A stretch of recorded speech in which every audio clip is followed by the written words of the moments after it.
Hello and welcome to Voices for Change. I'm your host, Danita Harris. Voices for Change is a podcast where you will hear diversity of thought, authentic expression, and enlightening perspectives on topics and issues affecting our world. Cleveland's 58th mayor, Mayor Justin Bibb, has reached his first 100 days in office. It kicked off with a cold welcome from Mother Nature as a major snowstorm hit the city. Residents' emotions ruffled by unplowed streets and a loud call for the mayor to do something. A mayor who barely had the chance to warm his office chair was met with his first big challenge: to fix the city's snow removal system.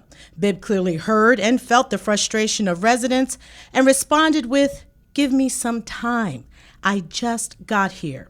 And what he did with that time would be tested quickly because another storm hit soon after, and this time, residents' complaints were met with action. Name the street that's unplowed, and a snowplow was on the way.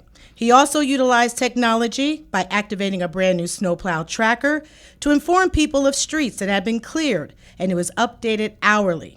Progress tracked in time. Time is something Bibb wants voters to be mindful of, being quoted as saying, "Change takes time. Structural change takes even more time."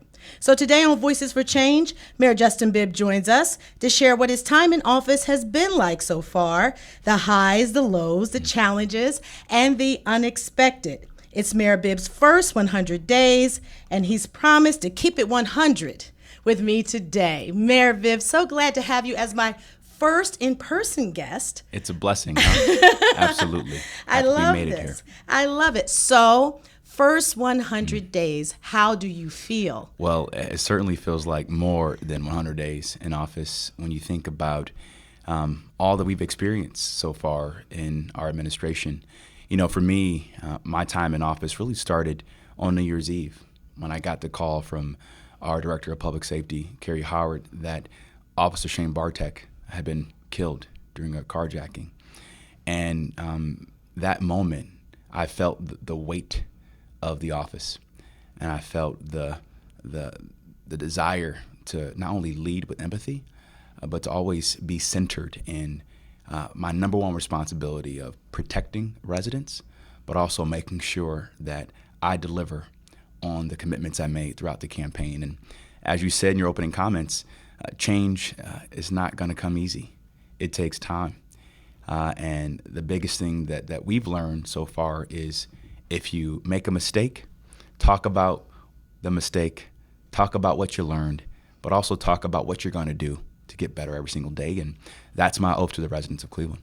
I thought your presence at the roll call with Officer Bartek's fellow officers that morning, bright and early in the morning, what made you do that? Well, you know, as a son of a police officer, I understand to a certain level the pain and the anxiety that goes into being the family of a first responder. And I couldn't help but think of what would have felt like if my father didn't make it home one night serving in the line of duty. So when we made the decision to call Officer Bartek's death a line of duty death, I thought it was important for me to go to the 5th District to talk to his brothers and sisters and tell them our decision and why I want to fight for our first responders day in and day out as they serve and protect our city. So what has surprised you so far being mayor of Cleveland? You know, the amount of issues, big or small, that come across my desk every single day.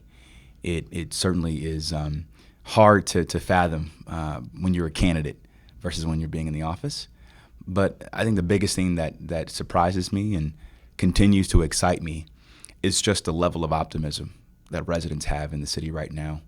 I think as we, claw our way out of this pandemic and move to an endemic status coming out of COVID-19, Cleveland has a unique opportunity to really reemerge as not only just a leading Midwest city, but a leading city in the country. And I'm excited to put in the work to make that a reality. You know, this voter turnout when you were elected into office, it wasn't a big turnout.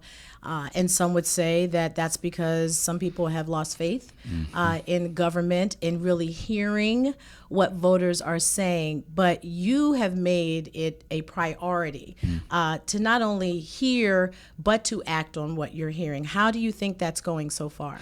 I think it's going well, but we have a lot of work to do. When I was, spending all of last year knocking on doors, talking to voters, the biggest thing that they told me was, this is the first time that a candidate has actually knocked on my door and asked for my vote. As I, take my 100th day in office, the listening has to continue. It doesn't stop during election season. It has to continue in terms of how we govern to maintain that proximity to the residents that we're trying to serve.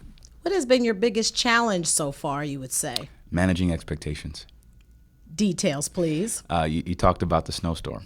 And, I had several meetings in the transition, examining our snow removal policy, visiting Operation Snowbird.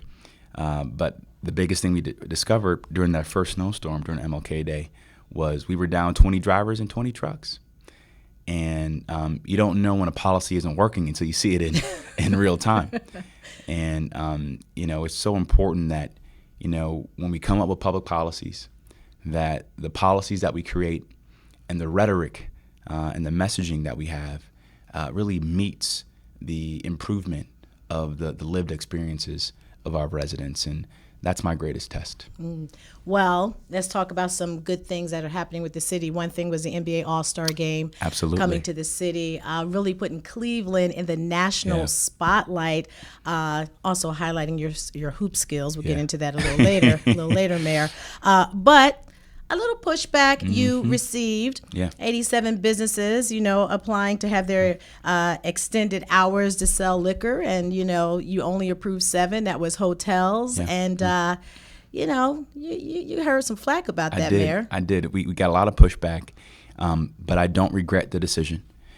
We had a safe All-Star weekend, not one real major incident, and I couldn't impact putting officers from our neighborhoods to downtown and putting them at risk, us being down 200 cops during that weekend. And so I had to make a call. And being mayor is not a job about being popular. It's about making the right decisions to protect the safety and the well-being of our residents. And that's what I was elected to do, and I'm confident I made the right decision. How did you feel about minority business owners, African-American business owners having problems with you, not allowing them to do that? That didn't sit well with you. Well, it didn't. And I think one early lesson I learned in making that decision was being a bit more proactive in having those conversations with those stakeholders before I made it public, so they understood where I was coming from. Because sometimes when you're working to keep a business afloat or working to stay in your job, you don't have the luxury to understand all of the context of how I make my decision. So it's up to me as mayor to overly communicate my rationale of how I came to a certain decision and why it's the best decision for the residents of Cleveland. Great segue, overly communicating, transparency with media, giving the media access to what you're doing and why you're doing. How does your administration differ from previous administrations as far as media is concerned? Well, I think me being here is a testament to my commitment to transparency and making sure that I'm an accessible mayor, making sure that my cabinet is accessible.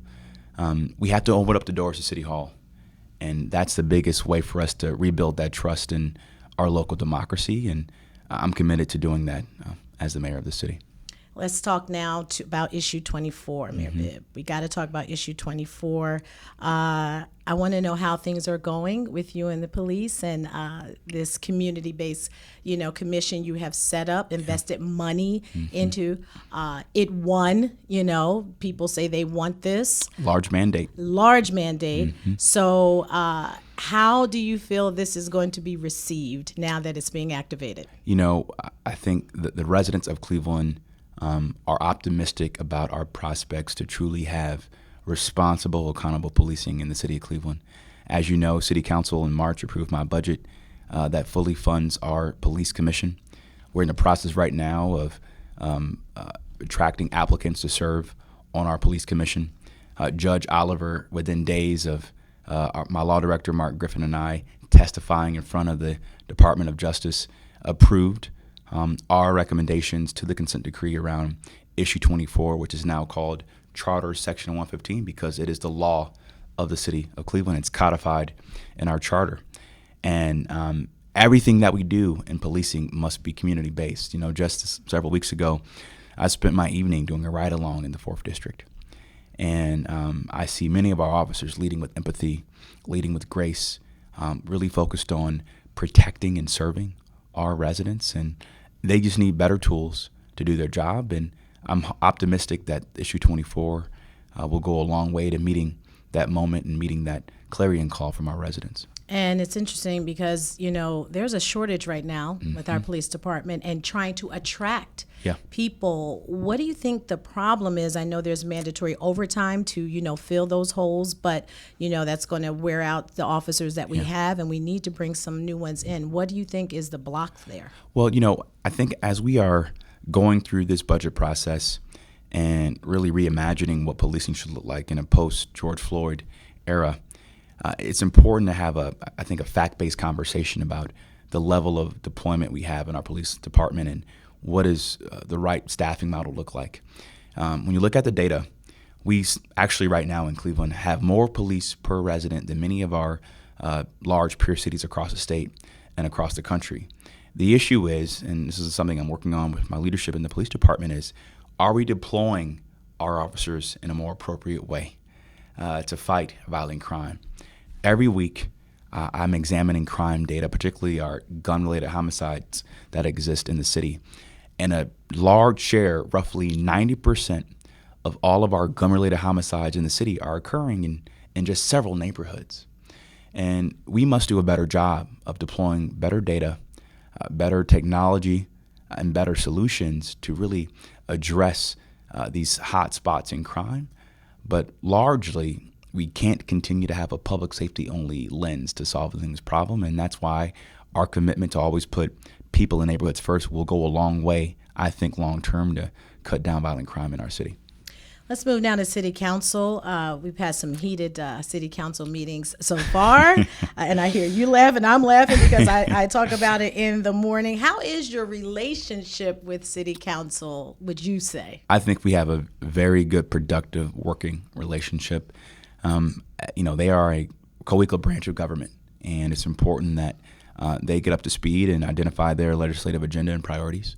I'm happy to say that our budget passed with only 3 no votes. And I think that Council President Blaine Griffin is the right leader for the body of council during this time. And we work every single day to move our city forward. I think with your budget, something you made very clear, and some people had issues with you wanting to increase the salaries of people, and how you said, look, if we want to attract good people, if we want to retain them, then we're going to have to pay them. Absolutely. And that's something happening in industries all over. We have major issues right now in our labor market. And because I've spent so much of my time prior to becoming mayor working in business, working in the nonprofit sector, I've seen what works from a management perspective, and I've seen what doesn't work from a management perspective. And I believe investing in your talent is one of the biggest things you can do to really enact a cultural change you need for turning around a city government that had the same management for over 16 years.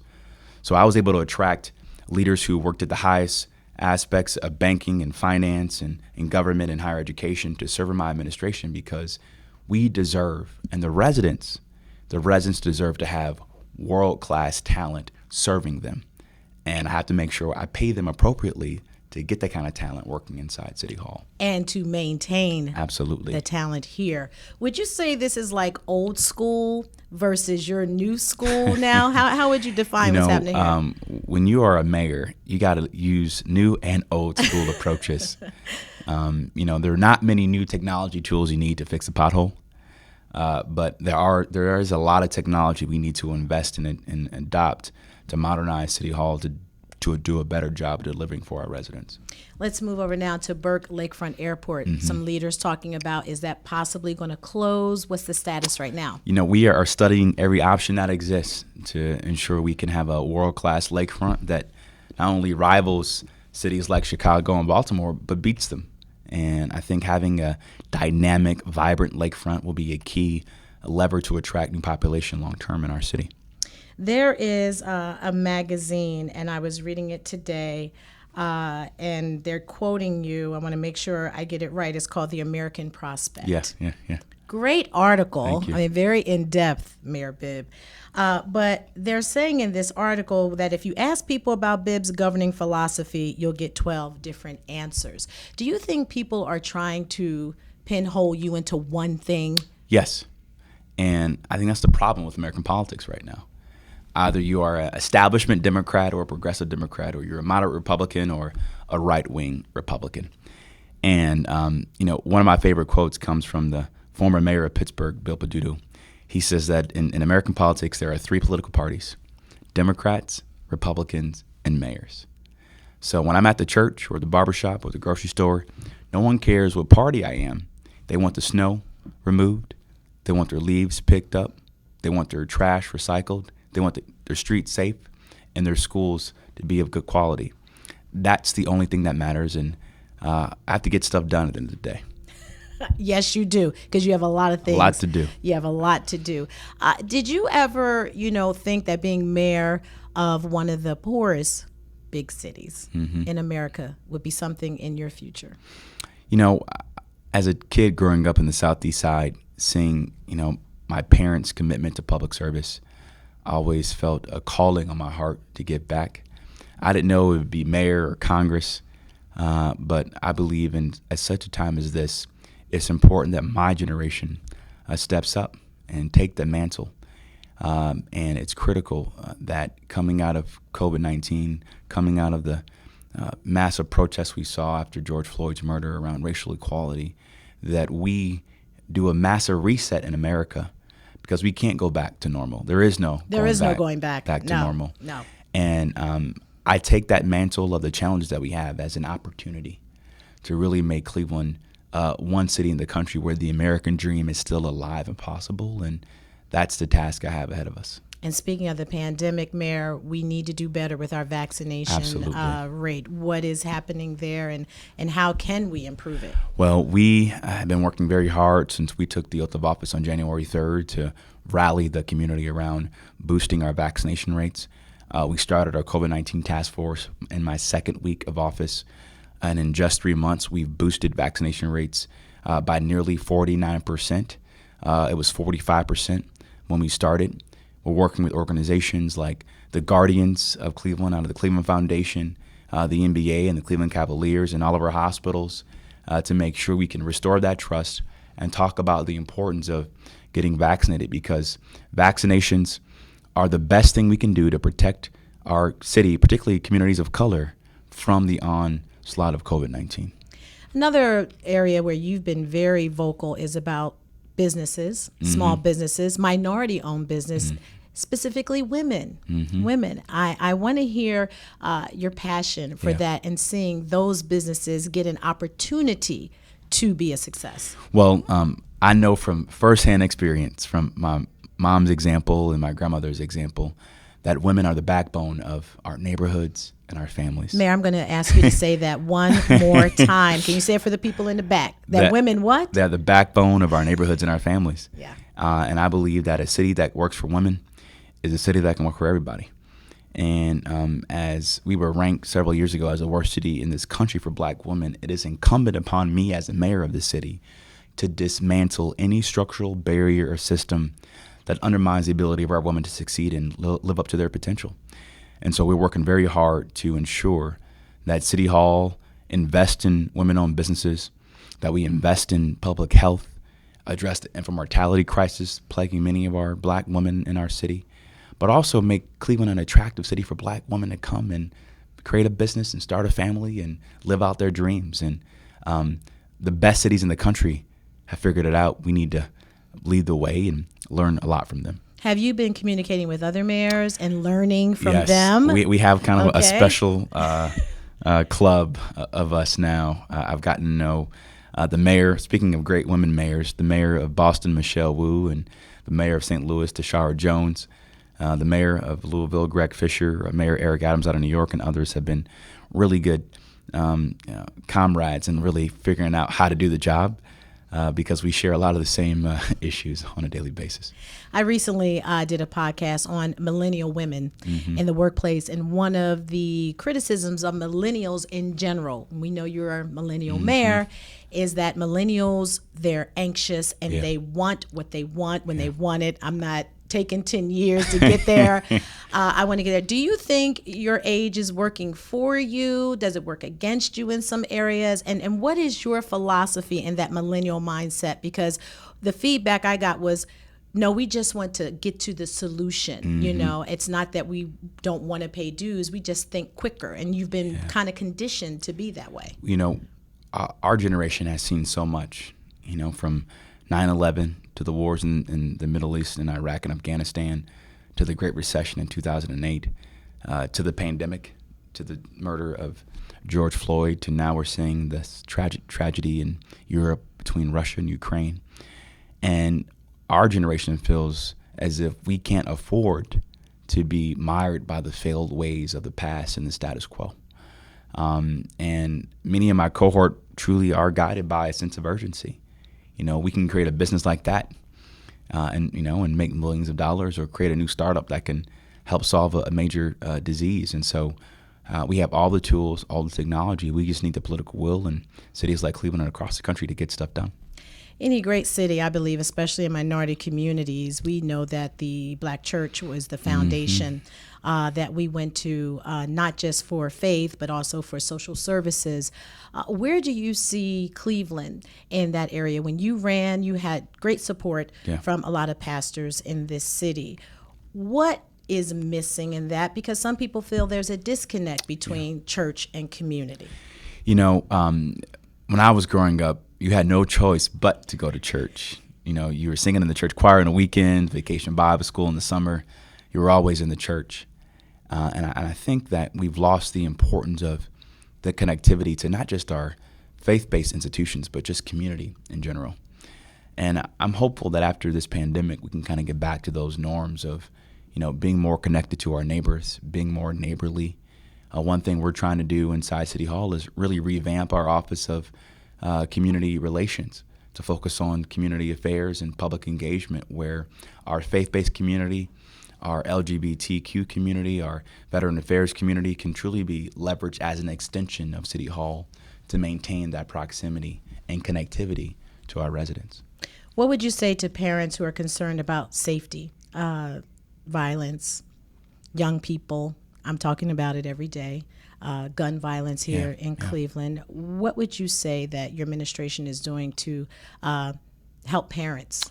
Well, for the first time ever, we have a cabinet level official in City Hall, my chief of youth and family success, Sonia Pryor-Jones, and her whole job is to look at every asset we have in city government to make sure it's really focused on improving the conditions of families and children across the city, making sure that regardless if you're in Mount Pleasant or in West Park, there's a good quality park, a good quality grocery store, a good quality job you can walk to. If we improve those conditions, crime is no longer a problem. That needs to be our focus. But we'll do everything we can in government, but it also starts at home.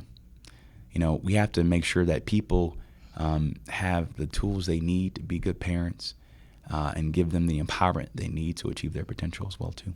What would you say is something you learned at home that is helping you be an effective mayor? A sense of responsibility. You know, to whom much is given, much is required. But for the grace of God, I would not be sitting before you today as the second youngest mayor, the youngest Black mayor in Cleveland's history. And there were everyday heroes and sheroes who looked out for me along the way when my mom was working 2 shifts and my grandmother was, out and not at home. And it's important that we get back to that. It takes a village. It truly takes a village. And I think if more folks across the city and across this country had that perspective, we'd be a lot better off. What would you say has been one of the most unfair criticisms of you and your administration so far? I think every criticism has been fair, to be honest. This job is a big job, and I don't shy away or make any excuses from the work that we've done or decisions that we made. Voters have a right to call me out. What's not fair I think is just this mentality of Cleveland being an outdated city, and us modernizing the office of the mayor seems kind of a stretch to some. I'm trying to move Cleveland into the 21st century, and that might be hard for folks to understand, but I think in the future, folks will look back and say, this was the moment where we truly turned the tide. I think you ran on change, but I feel that Cleveland definitely resists change because Cleveland loves Cleveland just the way Cleveland is. And we got to have a higher sense of expectations. That's a tough thing to go against because it's almost like in the fiber of the city, and you're trying to shift that. We got to want better and demand better. And that's why I ran, and that's why I'm committed to leading the city the best way I can every single day. All right, you handled all of my administration questions, and now I have to do this because I know people are wondering. All right, let's go to the other thing. Let's talk about what the mayor is doing when the mayor isn't in the office. I watched the game. Your hoop skills. When did you start falling in love with basketball? Basketball was my first love before politics. Okay. My dream was to be the number 2 guard at Duke. I'm kind of mad that Duke didn't win the Final Four national championship this year. Shout out to Coach K. But when I realized I wasn't going to be the next LeBron James, I had to find something else out to do. But you can find me on Saturday mornings playing ball at CSU on most weekends. Wow. And I know family is very important to you, and your relationship with your mom is key. I've interviewed your mother, and she's been very honest, and your mother's very straightforward. Yes, she is. I would say she definitely serves it straight, no chaser. Yeah, she tells it like it is. Huh? She tells it like it is. Yeah. But one thing that she is definitely serious about is the vision. Yeah. She's big on a vision. Yeah. What is your vision for this city? My vision for the city is to one day raise a family in Cleveland where my future son or daughter says they want to go off to college, but it's a city they want to come back to. Where if you travel to LA or DC or London or Copenhagen or Johannesburg, when you say you're from Cleveland, people's eyes light up. That's what's at stake, and that's what I'm trying to achieve. That's the CLE you want it to be. A land on the rise. Love it. Yes. Thank you so much. Thank you, Danita. Wow. Mayor Justin Bibb, the first 100 days here on Voices for Change. What a great conversation. Lots of work to be done. But from what I hear, you're up for the challenge. Just got to keep pushing. Keep pushing. Keep pushing. All right. Well, that's been Voices for Change for today. I'm your host, Danita Harris. Until next time, take care.